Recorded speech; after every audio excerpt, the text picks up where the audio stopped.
வந்து டேமுக்கு வந்துருக்கோம். இது வந்து காளானை பார்த்தோம். அந்த காளானை அவங்கள்ட்ட காட்டலாம், அது எவ்வளோ பெருசாக இருக்குதுன்னு பார்க்கலான்னு சொல்லிட்டு தான் வந்தோம். பெரிய காளானை இருக்குது, அப்படியே பெரிய குடம் மாதிரியே இருக்குது, அந்த அளவுக்கு இருக்குது இந்த காளான்.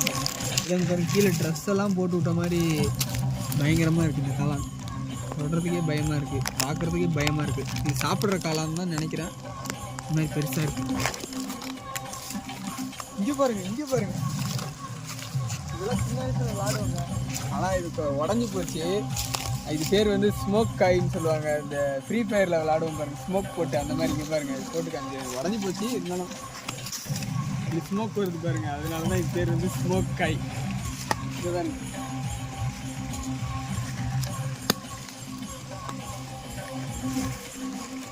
இது பேர் வந்து ஸ்மோக் காய். இந்த மரத்தில் தான் இருந்துச்சு. இது எப்பயாவது ஒன்று தான் கிடைக்கும். இது ஏதோ அதிசயமாக எனக்கு வீடியோ எடுக்கும்போது கிடச்சிருச்சு.